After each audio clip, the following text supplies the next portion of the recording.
Terakhir ini Pak Waka, tips bagi masyarakat yang ketemu begal di jalan seperti kronologi tadi, agar mereka tidak membunuhnya itu bagaimana? Agar Jadi mereka tidak jadi korban. Karena di negara kita melakukan perbuatan main hakim sendiri kan dilarang. Karena itu juga melakukan suatu tindak pidana. Jadi harus lari lah gitu, tinggalkan motor. Jadi paling tidak kalau keluar malam jangan sendirian, ya berteman. Seorang pria di Lombok Tengah, Nusa Tenggara Barat ditetapkan menjadi tersangka seusai membunuh 2 pelaku begal.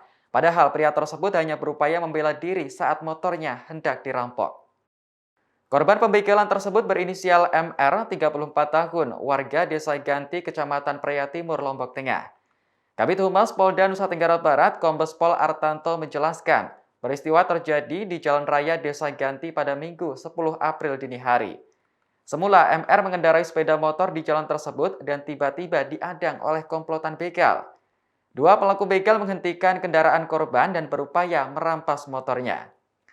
Tak disangka korban juga melakukan perlawanan karena kebetulan pada saat itu membawa senjata tajam. Perkelahian antara korban dan pelaku pun berlangsung sengit hingga akhirnya dimenangkan oleh MR. 2 begal tersebut tewas setelah mengalami luka tusuk di bagian dada dan punggung. Sementara 2 rekan begal yang lainnya langsung kabur dari lokasi kejadian.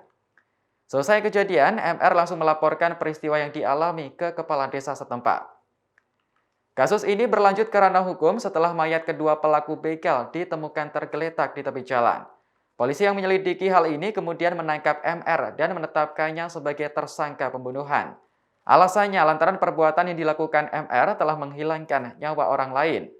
Meski tindakannya untuk membela diri, masalah itu nanti akan diserahkan polisi ke pengadilan. Penganiayaan dengan pemberatan mengakibatkan 2 orang korban meninggal dunia, yaitu atas nama Oki dan Pendi.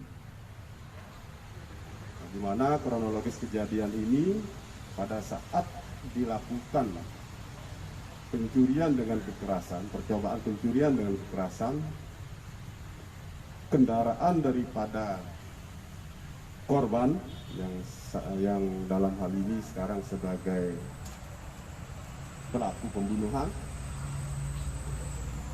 itu dirampas oleh pelaku Pendi dan Oki atau korban Oki dan Pendi dalam kasus pembunuhan. Di mana pada saat itu pelaku pembunuhan atau korban percobaan pencurian mempertahankan kendaraannya yang dirampas. Di mana modusnya pelaku. Demikian informasi kali ini, nantikan perkembangan informasi terbaru lainnya hanya di Tribun News. Terima kasih sudah nonton, jangan lupa like, subscribe, dan share ya!